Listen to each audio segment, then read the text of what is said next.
there's an insidious plot against one of the largest companies in the world, spanning the globe in an effort to protect some of the other massive corporations. Yeah, it's stupid. I was casually scrolling through Reddit of an evening when I came across this post on r/Apple titled, "Apple Silicon is an Inconvenient Truth." I must admit, it caught my attention and decided to give the article linked a read. The article, titled the same, is mostly quoted extracts from an article from wormsandviruses.com titled "A Burger Without Heinz." Although the daringfireball.net article adds a paragraph on the end, and well, that's kind of the primary reason that I'm talking about this at all. Do not harass, insult, or attack either of the writers covered here. This is not a call to action. Don't take this as an excuse to be evil. The original article is critical of Wirecutter, a large US-based review site, as they didn't include Apple's M1-based laptops in their best laptop or best ultrabook listings. The author, Jack Welborn, notes Wirecutter's exclusion of MacBooks from a category that is effectively best laptop is the latest bit of evidence in a recent trend I've noticed wherein reviewers have inexplicably stopped comparing Wintel laptops to Apple's MacBooks. He also took issue with their definition of ultrabook. To quote Wirecutter, "Ultrabooks have great keyboards, screens, and battery life. They offer enough power to do everything most people need a computer for, and they're thin, light, and portable. You should expect to pay between $900 and $1,300 for a great Windows Ultrabook that will last you 3 to 4 years." To which Jack adds, take out the word Windows, and what the authors describe is the category of laptop defined by the MacBook Air. In that sense, Ultrabook really means off-brand MacBook Air.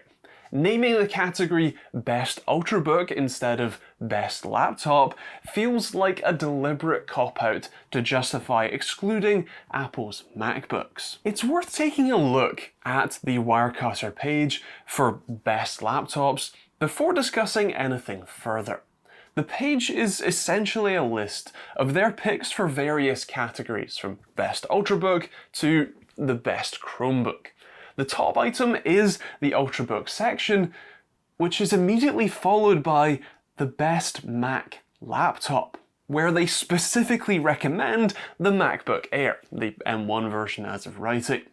Taking issue with Wirecutter's choice to distinguish macOS-based laptops from Windows and Chrome OS-based machines seems a little bit of a stretch. While yes, you could argue that Apple's MacBook Air line does match and actually pretty unequivocally beat Windows-based Ultrabooks, I don't think that it was a bad choice to make the distinction between Windows-based Ultrabooks and macOS-based equivalents. Most people aren't comfortable switching machines, let alone using an operating system that is markedly different from what they are used to, and might not support many of the applications that they've paid for and use regularly. Sure, there are likely plenty of alternatives someone could switch to, and for many that just use the machines as web browsing and word processing sort of use, in theory it's an easy switch.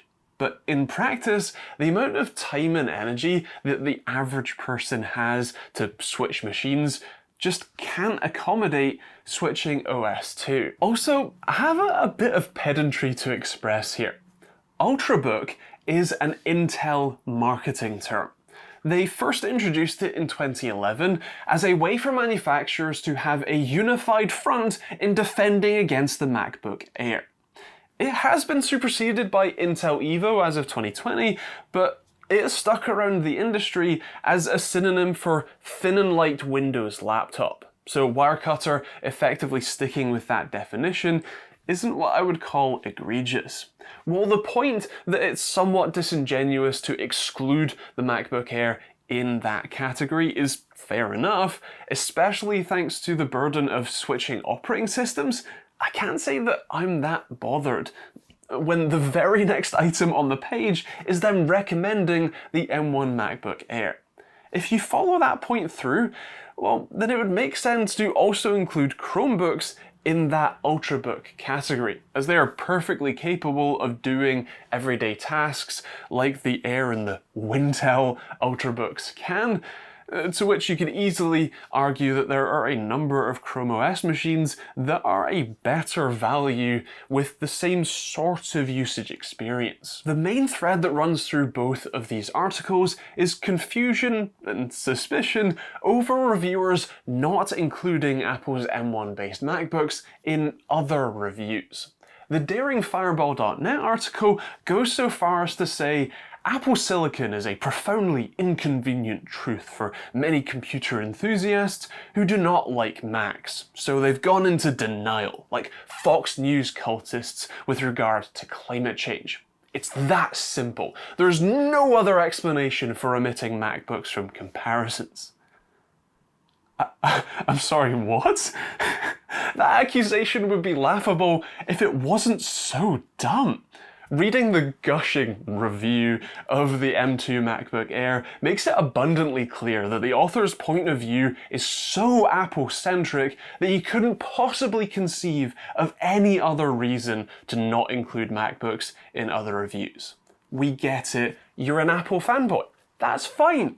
But don't feel the need to lash out at everyone else just because the world doesn't share your view that the M2 MacBook Air is the ideal every-person computer. Just to spell it out here, let me explain my experience trying to review Apple's M1 and M1 Pro based machines and lend some insight into the review process, which might just explain why there isn't a deep-seated conspiracy to hurt Apple's $152.836 billion profit margin and screw consumers out of a nearly perfect laptop for nearly everyone. The biggest hurdle in trying to test and quantifiably measure the M1's performance was compatibility. Especially when the M1 first launched, finding a test suite that was cross-compatible between not only Windows and macOS, but ARM-based macOS was functionally impossible. Anything we could find would only run through Rosetta, which still offered absolutely incredible performance, mind you, but the vast majority of the test suite that I would normally run, well, it just wouldn't. As much as I hate to break it to Jack, a single test suite like Geekbench isn't enough to actively or accurately compare machines, as much as the article might make you believe it is. By the time the M1 Pro and Max chips came out, there was better M1 support in a number of apps. But still not enough for Puget Systems' Puget Bench to run in Photoshop, meaning I couldn't get a result for that. Of course, for anything intensive like gaming, macOS just isn't your friend, let alone on ARM, so any comparative benchmarks comparing gaming performance just aren't possible. It's also quite a different ecosystem. Someone looking for a Mac will want to know how well Final Cut performs, not so much Premiere Pro. To give an insight into the logistics of reviewing tech, at least for someone like me, the vast majority of products you see reviewed here are loaned samples, meaning I get them for a few weeks and then they're whisked away for me to never see them again.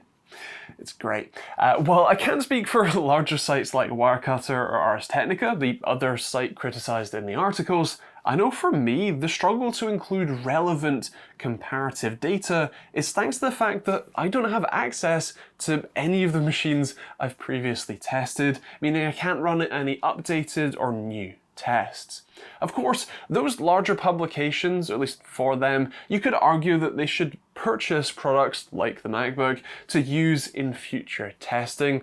But for anyone that can't afford to drop multiple thousands on products that you won't even be using beyond occasional testing, just isn't possible. With that said, the real primary reason I think Apple's machines aren't included in these comparative tests is that they aren't competitors.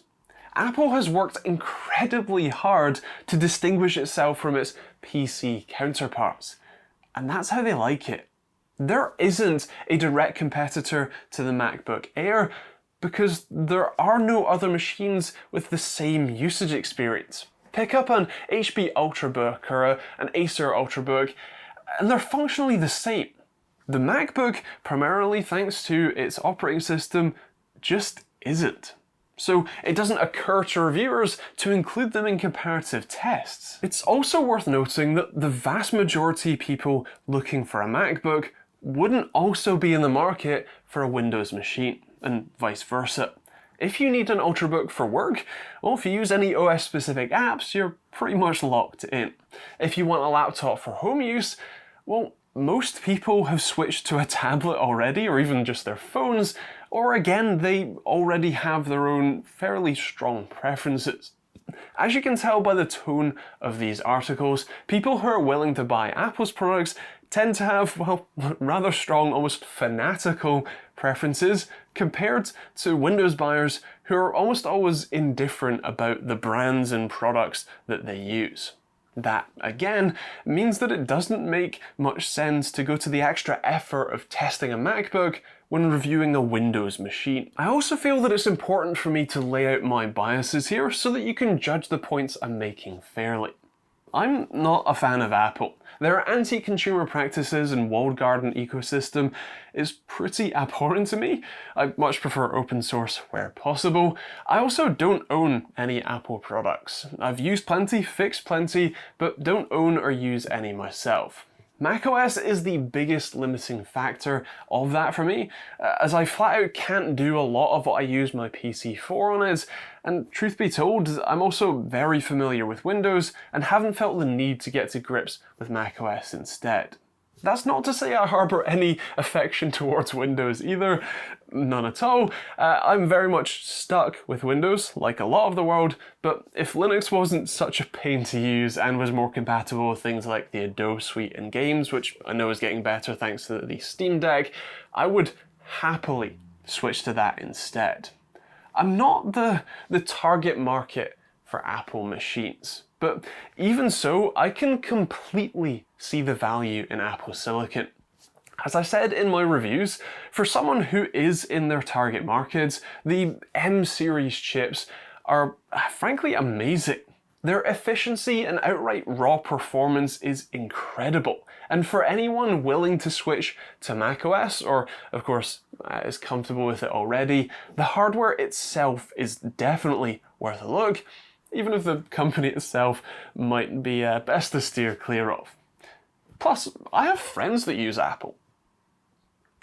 While you might not agree with some of the points that I've raised here, I think it's clear to see that the rather supremacist view that Apple Silicon is an inconvenient truth for Apple-hating reviewers is plain idiotic. It's fine to like something, but that doesn't mean that your viewpoint is the only viewpoint possible. No one is hurt by preferring a Windows machine over a MacBook, so you can put your pitchforks down. Phew. With that said, those are my thoughts. I would love to hear yours in the comments down below. What do you think about the argument that Apple is, I guess, the only computer brand you could possibly need? The MacBook is the best thing. Is there some deep-seated conspiracy because all reviewers hate Apple's machines, or is it more just that, they're kind of a different category and that people who are willing to buy a MacBook aren't normally willing to buy a Windows machine and vice versa? Feel free to let me know in the comments down below. This isn't my usual style of video. In fact, this might be the first sort of style of this video I've done, so feel free to let me know what you think of it in the comments down below. It just kind of, I don't know, got under my skin a little bit, and I felt the urge to talk about it, so here you go. If you want to see more videos from me, of course there are plenty more on the channel. There's like 1,500 videos you can go check out. If you want to see more videos, probably not like this one, probably standard reviews, where, by the way, I do include Apple's M1 Pro results in my laptop reviews where possible, then feel free to hit the subscribe button and turn on the bell notification icon. And if you want to support my ramblings and idiocy, then there's plenty of links in the description you can do that with. I'll just leave you to check them out there if you fancy. And yeah, Thanks for watching, hope you enjoyed it, we'll see you on the next video.